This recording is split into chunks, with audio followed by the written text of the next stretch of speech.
feast sa Jerusalem, tawag Feast of Tabernacles. Saka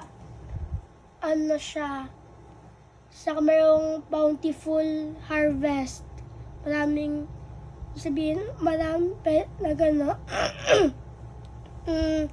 maraming tanim. Tapos years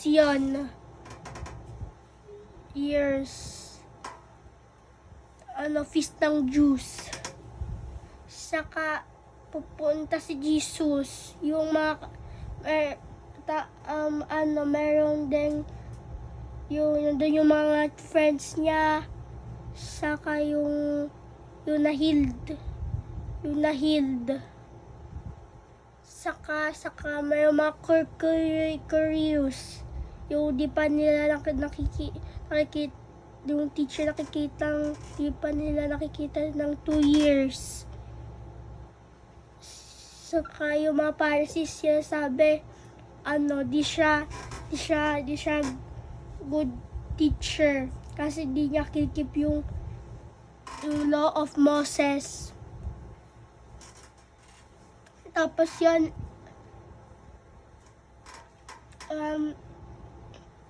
ando siya, yung pagdating si Jesus, nagtiteach na siya sa temple.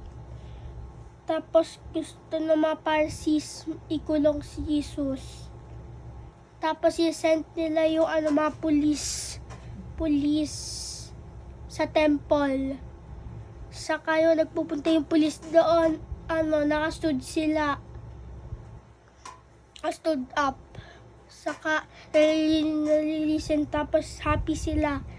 Sabi ng mga police, good man si Jesus eh. Wala naman siyang ginagawang masama. Tapos bumalik sila sa mga Pharisees, wala si Jesus. Sabi ng mga Pharisees, bakit dumadala si Jesus? Kasi good man si Jesus.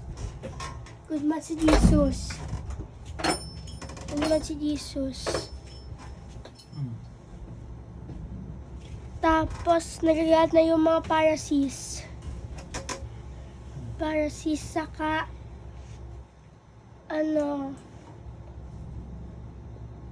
yung si Jesus, yung night, pupunta siya sa Mount Olive. Tapos doon siya nag-rest, natutulog sa night. Tapos yung sa araw,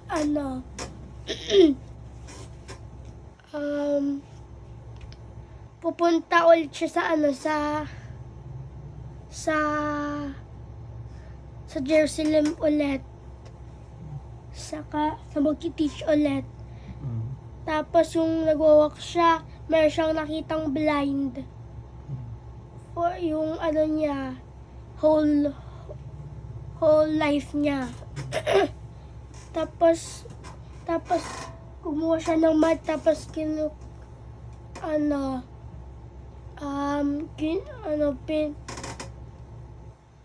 siya ng mat, hinugas niya sa eye ng blind. Tapos sabi, pumunta sa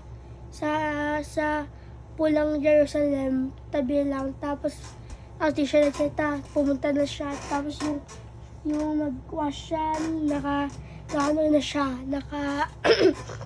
naka-see. Tapos yan yung mga Pharisees, saka yung mga chiefs, di naniwala yon.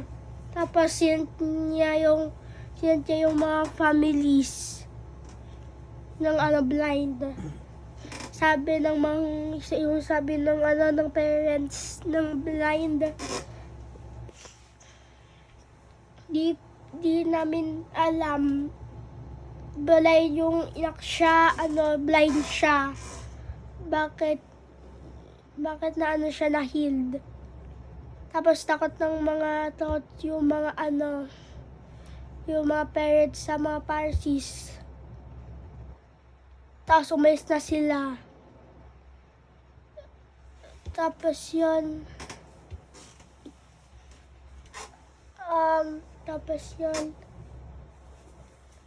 sab, tapos nakita ni Jesus again yung blind man. Tapos yun,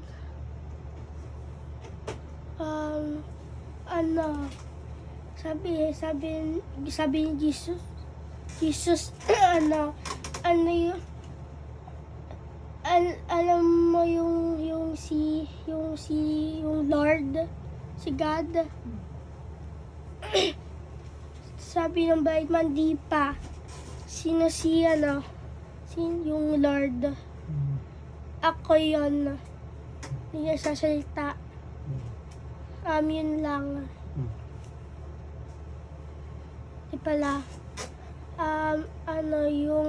Yung blind man happy. Yung mga friends niya di happy. Hindi.